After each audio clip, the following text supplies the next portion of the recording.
letalo vzletelo proti Londonu in na brniškem letališču pristalo drugo. Še preden je okoli 90 potnikov iz Frankfurta zapustilo letalo, so zaposleni na voziček raztovarjali pakete, velike in male pošiljke iz vse Evrope in sveta. V ozadju enega klika na računalniku, s katerim opravimo preprost nakup z domačega kavča, teče celotna logistika. Prestreljajo od glavnega letalskega terminala, v teh prostorih se paketi izmenjujejo večkrat dnevno. Eni so na poti v tujino, drugi prispejo v Slovenijo. Ravno kar prispele pošiljke naložijo na tovornjak, na letališču jih prevzamejo kar 3-krat dnevno. Pred odhodom vrata zapečatijo. Noben paket namreč še ni bil sortiran ali pregledan strani finančne uprave. Vse to bodo opravili čez nekaj ur v centralnem logističnem centru.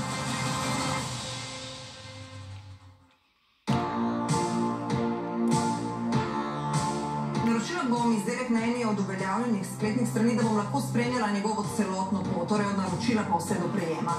Kako poteka logistika, kdo pošilja te izdelke in koliko časa traja, da ga dostavijo. Prihodnosti nakupovanja brez spletnega nakupovanja ni. V dobrem desetletju, odkar lahko nakupujemo tudi prek telefona z aplikacijami, je nakupovanje postalo še bolj enostavno, kot je bilo pred leti. Kupujemo lahko povsod in kadarkoli. Manjši poskusi spletne prodaje pa segajo v zgodnja 90. leta prejšnjega stoletja. Prvo pravo spletno tržnico je leta 1994 lansiral ameriški Amazon. Na začetku je prodajal le knjige. Leto zatem je svojo spletno prodajo začel še eBay, na koncu 90-ih pa se jima je pridružila še kitajska Alibaba. David Čreslovnik, izvršni direktor portala ceneje.si, ki izbira ponudbe različnih trgovcev in ponuja primerjavo cen, pojasnjuje, kako je epidemija COVID-19 med drugim narekovala tudi nove potrošniške navade. Takrat so vse trgovine nujno morali na splet. In to se pri marsikateri trgovini, ki ni bila pripravljena na to, zgodilo hipno, s slabo uporabniško izkušnjo. Glavne težave so bile logistika, dostava. Korona kriza je pač dala spletni prodaji eno čisto novo dimenzijo. V letu 2021 so slovenska podjetja spletno prodajo ustvarila za skoraj 40% več prihodka kot leto prej. Čeprav se je po epidemiji ta rast umirila, je priljubljenost spletnega nakupovanja vse večja. Prek spleta nakupuje polovica Slovencev, večinoma mladi. Največkrat oblačila, obutev, športno opremo, kozmetiko, hrano. Petina nakupov odpade na digitalne izdelke ali storitve, dobra šestina na nastanitve, nadaljavo kupujemo tudi vstopnice za kulturne in športne prireditve ter transportne vozovnice. Kot kaže pa tudi večje izdelke. V tem skladišču je na stotine kosov pohištva. Iz tovornjaka, ki je prispel neposredno od dobavitelja, se izdelki nalagajo v kombi, ki bo čez nekaj minut že na poti k potrošnikom. Vse, kar je tukaj pri nas v skladišču, je v bistvu že prodano in na poti k stranki. Zakaj ste se vi odločili prav samo za spletno prodajo? Kaj so prednosti? Na prvem mestu to, da se precej prihrani na stroških, torej teh velikih razstavnih salonov. A ker izdelka ne vidimo v živo, je uporabniška izkušnja izjemno pomembna. Pohištvo je res en tak specifičen segment, ker so velike kosi, pa tudi recimo večji finančni zalogaj za nakup. Tako da je v bistvu še malo včasih nekih dvomov pa pomislekov, ampak imamo v bistvu tako politiko, ko dostavljalec pripelje pohištvo k njim, odpre, se usede na kavč in potem, če ni všeč, naš voznik to še istih ni podpelje. Spletna stran mora biti pregledna, intuitivna, hitra, opozarja Čreslovnik. Uporabniki si danes želimo imeti na voljo več plačilnih sredstev, več načinov dostave. Vse to dela razliko med trgovci.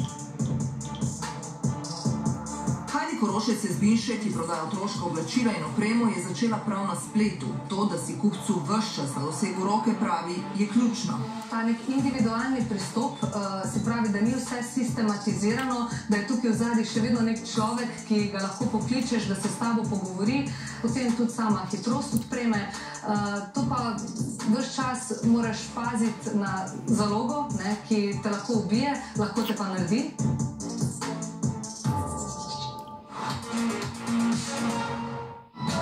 Število paketnih pošiljk se je v letu 2021 na svetovni ravni povzpelo na skoraj 160 milijard, kar je za 3-krat več kot v letu 2015.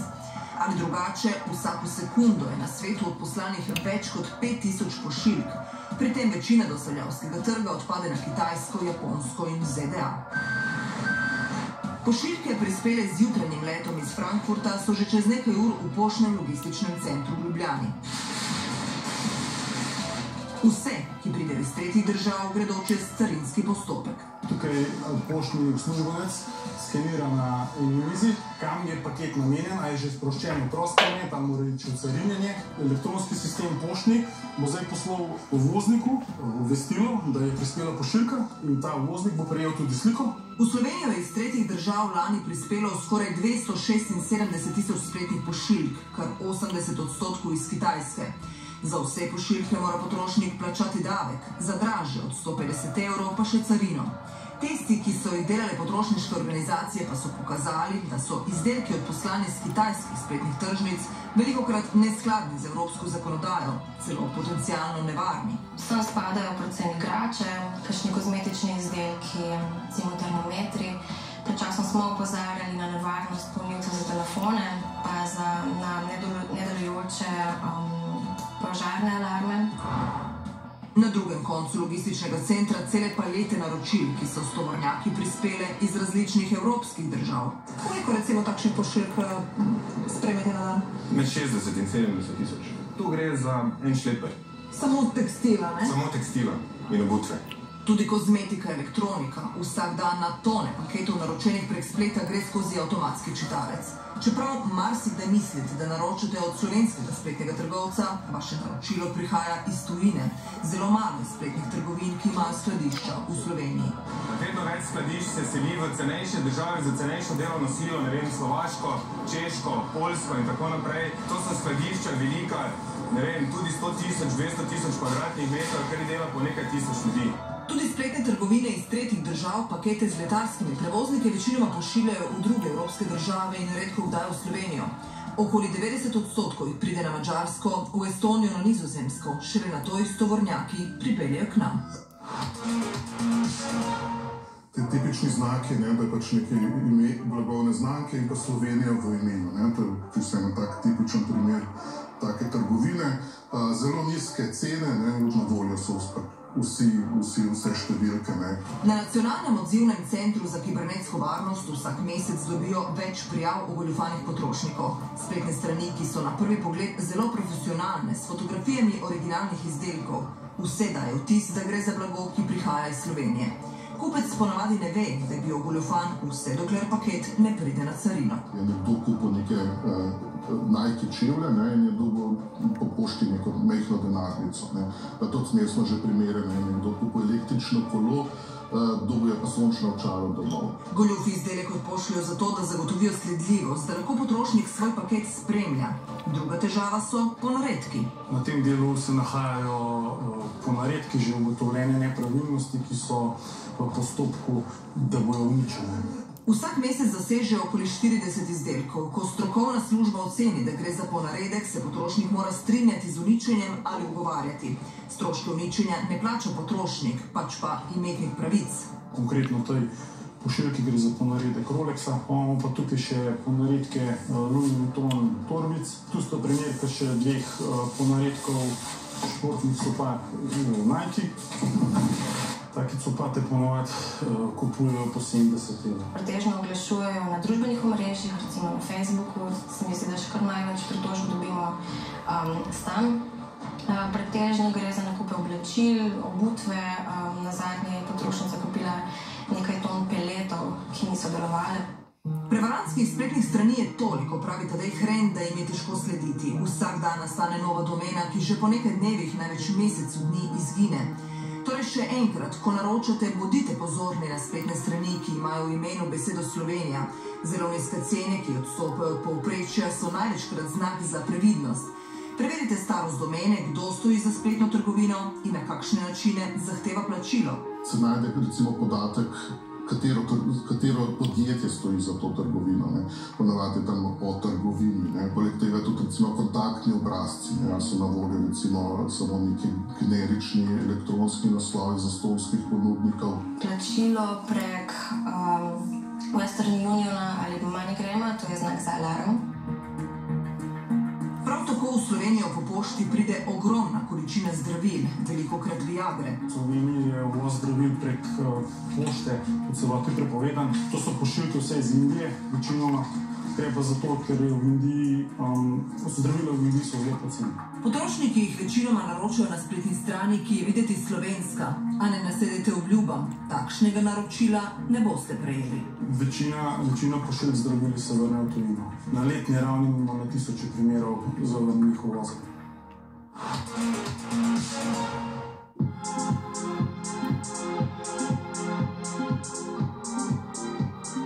Naročila, ki čakajo v poslovalnici na stranke, da jih bodo prišle sem iskat. Več kot 80% vseh trgovin pri nas z več kot 10 zaposlenimi ima spletno stran. V tej športni trgovini več kot polovico izdelkov, ki jih potrošniki naročijo, prevzamejo fizično v trgovini. Potem se iz vseh trgovin, kjer blago je, pošlje v tisto poslovalnico, kjer je stranka izbrala prevzem.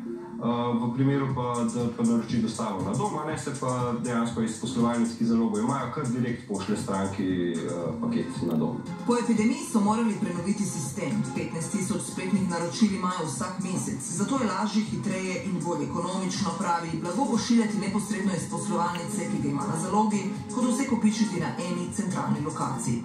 Nakupovanje prek spleta spremljajo tudi drugačna pravila. Blago kupljeno v trgovini se obravnava po principu videno plačano, na spletu pa kot nevideno plačano. Zato zakon predvideva možnost vračila v 14 dneh od prejema naročila in vrnitev celotnega zneska. Ta 14-dnevni rok je namenjen temu, da potrošnik blago na nek način pregleda. Ampak na enak način, kot bi to storil v fizični trgovini. Se pravi, če kupi likalnik, lahko pogleda, če mu ustreza, teža, oblika, karkoli, ne sme ga pa priključiti, pa z njim likati. Nekateri celo izdelek nosijo, šele nato ga vrnejo, opažajo trgovci. Drugi, ko zaznajo dobro priložnost, kupijo več številk enakega izdelka, obdržijo le enega, ostale vrnejo. 60% izdelkov, ki se na kategoriji mode vrnejo v spletne trgovine v Veliki Britaniji, gre na uničenje. Strošek pregledovanja, čiščenja in ponovnega pakiranja previsok pri nizkih cenah izdelkov. Je dražje, kakor enostavno sežgati oziroma poslati v Afriko in sežgati tam. Masovna vračila so ekološki problem. Mnogi proizvajalci, da bi privarčevali na logističnih stroških, izdelek raje brezplačno prepustijo potrošniku, opozarja Jako Kranjc iz društva Ekologi brez meja. Statistika za Združene države je taka, da vsak 4. izdelek, ki je kupljen prek spleta, vrnejo. To je 3-krat več kot pa izdelki, ki jih kupujemo v fizičnih trgovinah. To seveda za sabo povleče cel kup enih izpustov na sportu, izgubljanje energije, gospodarske škode v končni fazi. Cirka 60% spletnih trgovcev že omogoča brezplačno poštnino, cirka 50% pa tudi brezplačna vračila. Vse več trgovcev po zadnjem času ukinja brezplačna vračila. Previsoki stroški, s katerimi se soočajo zaradi masovnih vračil, jim odžirajo dobiček. Transport je zelo velika postavka, to so res enormne številke in dostava ni kar tako. Te zgodi tudi, da je kakšna embalaža poškodovana, pri nas zelo težko te izdelke postavimo nazaj na police, potem sodelujemo tudi z Rdečim križem, kakšne te stvari tudi njim odpeljemo. Artikel, če je recimo v nepoškodovani embalaži, če je vse ok z njim, ga prodamo naprej, običajno z nekim popustom, če je pa poškodovan, pa ga ne moramo prodati, pa običajno gre za kakšno donacijo.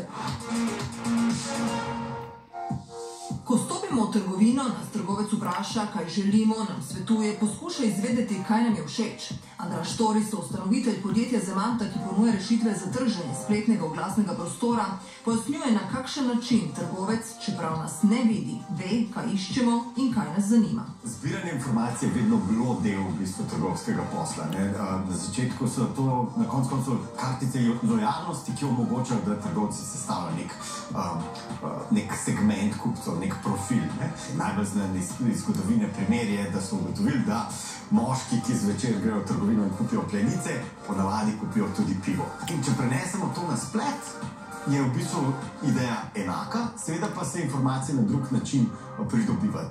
Zato želi trgovec priti v trajen stik z vami, pojasnjuje. Ponujajo popuste za prvi nakup, seveda ob registraciji. So pa tudi spletne strani, na katerih sploh ne moremo nakupovati, če nismo predhodno registrirani oziroma prijavljeni. Na ta način seveda trgovec zbira podatke o tem, kaj nam je všeč in kaj kupujemo. Nekateri giganti, ki tržijo športno opremo in oblačila, imajo svoje aplikacije, s pomočjo katerih lahko telovadite. Vedo, s katerim športom se ukvarjate, kolikokrat tedensko. Če tečete, koliko kilometrov ste naredili športnimi čevlji in kdaj potrebujete nove. Ko enkrat gledate določen izdelek ali denimo berete članek o športu, v ozadju vaših klikov obstaja cela industrija, ki poskuša izboljšati učinek oglaševanja. Ko gre uporabnik na spletno stran in je tam nek prostor za oglas, se obvesti računalniške platforme teh oglaševalcev, hej, tukaj je nek uporabnik, ponovadi lahko tam do ravni lokacije, Kranj, ki zdaj odpira spletno stran iz rubrike moda in ali imate oglas za. Potem te oglaševalske platforme in rečejo, smo pripravljeni za ta specifičen oglas, da se ga pokaže zdaj le temu uporabniku plačati nič en cent. To so vse algoritmi, ki se dogajajo v bistvu v realnem času, se pravi v nekaj 100 milisekundah. Čeprav se na prvi pogled zdi, da imajo o nas ogromno informacij, v resnici ni tako, pravi Tori. Zaradi zakonodaje in varstva osebnih podatkov trgovci ne smejo povezovati informacije med sabo. Bolj enostavno, trgovec ve, da berete športne vsebine, ne ve pa, ali ste v resnici športnik, ki potrebuje oblačila. To lahko le sklepa. Podatki, s katerimi zanesljivo razpolaga, so ponavadi le tisti, ki ste mu jih ob registraciji in preteklih nakupih zaupali sami. Naša ekipa je na spletnih omrežjih tudi aktivna, spremlja recimo različne predloge kupcev, različne trende, kako se kupci obnašajo, ne pa spletno nakupovanju. Vse podatke med brskanjem po spletu ne rabimo deliti. To seveda ne pomeni, da ne boste deležni oglasov, vendar ti ne bodo personalizirani. Globalen obseg pošiljk bo, kažejo napovedi, v le 5 letih zrastel na 236 milijard letno, kar je za skoraj 50% več kot danes. Zato bodo spremembe zaradi vpliva na okolje nujne. Trajnost je beseda, ki bo tako krojila prihodnost v spletnem trgovanju. In kar se tiče dostave in kar se tiče brendov, ki bodo trajnostno osveščeni in ki bodo delovali v pisarnah, ki bodo trajnostno naravnane. Večina kupcev je, kažejo raziskave, pripravljena odšteti dodaten evro za zeleno dostavo, če trgovec zagotavlja. Moje naročilo z začetka prispevka je bilo pripravljeno, poslano in dostavljeno v 2 dneh. Dober dan. Jaz sem iz pošte, en paket imamo za vas, podpisati. Poštnine nisem plačala, vračilo, če bi se zanje odločila, pa bi krila sama. A če bi paket prevzela osebno, v trgovini bi bil ta čas še krajši. Trend naraščanja spletnega nakupovanja se, kot kaže, ne bo ustavil. Vedno več pa je prizadevanj za okoljsko ozaveščenost, lokalne nakupe ter krajše dobavne poti, ali drugače, za odgovorno nakupovanje.